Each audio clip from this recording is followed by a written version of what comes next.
keenya baankii Awaashin guddaa galateeffannaa kabajamtoota daawwattoota keenya oduu biizinasii yeroo kanaaf qabanne isinitti hima oduu biizinasii waliin Mangistuu Akkumaati. Biiroon galiiwwanii bulchiinsa magaalaa Finfinnee bara baajataa 2013 baatiiwwan 5 darbanitti galii birrii biiliyoona 20 ol walitti qabuusaa beeksise. Raawwiin galmaa'ee kunis hirmaannaa hojjettootaa fi kaffaltoota gibiraa waliin ta'uun taasifameen akka teessifsameera.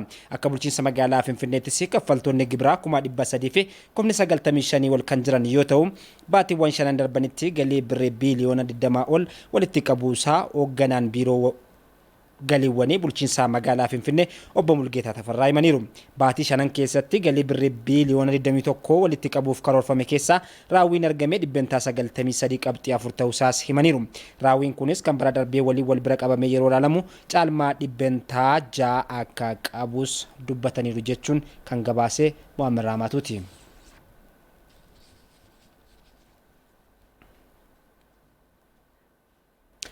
Waajjirri misooma beeyladaa godina Jimmaa qonnaan bultoota oomisha dammaa irratti bobba'anii fi fayyadamoo taasisuu fi hojjechaa akka jiru beeksise. Waajjirichis ejensii misooma bosonaa Oromiyaa waliin ta'uun gaaguraa dammaa gatii madaalawaatiin qonnaan bultootaaf dhiyeessaa akka jiru ibseera. Gabaasa waajjira dhimmoota kominikeeshinii godina Jimmaa akka ta'utti qindeessine. Waajjirri misooma qabeenya beelladaa godina Jimmaa oomishaa fi oomishtummaa dammaa dabaluun qonnaan bultoota fayyadamoo taasisuu fi gaagura dammaa gatii madaalawaatiin dhiyeessuu fi ejensii misooma bosonaa Oromiyaa waliin hojjechaa jira. Hoogganaa waajjira misooma beelladaa godina Jimmaa obbo Muhammad Tahaa godinni Jimmaa godina oomishni dammaa hedduminaan itti oomishamu ta'uu himuun qonnaan bultoota damicha irratti bobba'an fayyadamoo taasisuu fi hojjetamaa jira jedhan. Qotee bulaan gatiin gaagura ammayyaa tokko qarshii 2,600 2,200 minimum waan ta'eef kan afford gochuu hin danda'u bitatee itti fayyadamuu hin danda'u ture. Isa kana gaaffii qotee bulaan irra deddeebiidhaan kaasaa ture san bulchiinsi mootummaa naannoo Oromiyaa deebii kennuudhaaf jecha dhaabbanni bosonaa fi bineensa bosonaa Oromiyaa oomisha waliigala saanqaa yookaan xaawulaa oomishu keessaa dhibbentaa 30 hojii gaagura ammayyaa kanaaf akka ta'u kenneetiniin kan inni jiru jechuudha yeroo ammaa kana. Godinni keenya sigaa sagantaa kana keessaa fayyadamaa akka taatuu fi dhaabbanni bosonaaf bineensa bosonaa Oromiyaa damee Jimmaa oomisha waliigalaa oomishaa jiru keessaa parsantaa 30 waajjira misooma qabeenya beelladaati godina Jimmaatiif kenneeti kan inni jiru. Nutis jararraa xaawulaa fudhannee gaaguraa ammayyaa oomishnee gatii harkaa qofa qotee bulaan jechuudha. Gatii harkaa qofa qotee bulaan kaffalee akka inni fudhatu taasifnee jiru amma kan nuti jirru jechuudha.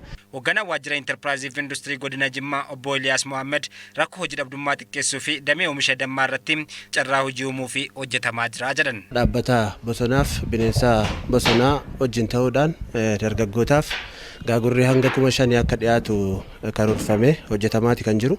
Marsaa jalqabaa kanatti gaagurri 450 waldaa 43 dargaggoota miseensa 250 of keessaa qabuun dargaggootaaf akka rabsamu ta'eeti kan jiru marsaa kanaaf itti fufiinsaanis aanaalee bal'inaan bosonni bal'inaan keessatti argamu keessatti dargaggoonni kanarraa bu'aa akka argatan taasisuudhaaf xiyyeeffatame waajjira misooma beelladaa wajjin ta'uudhaan qindoominaan hojiin deeggarsaa ogummaas keessatti taasifama akka waliin hojjennu ta'aati kan jiru.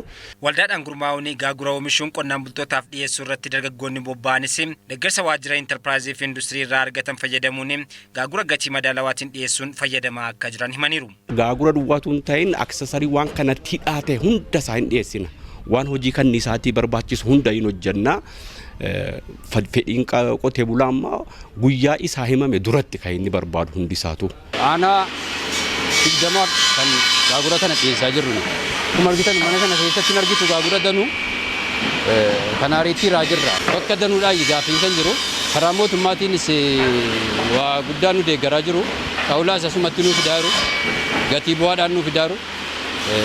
Akkuma bareedaatti hojjetaa irra jedha. Qonnaan bultootni gaagura gatii madaalawaan bituun oomisha dammaa irratti bobba'anis deeggarsa mootummaan taasiseen fayyadamoo ta'uu isaanii himaniiru.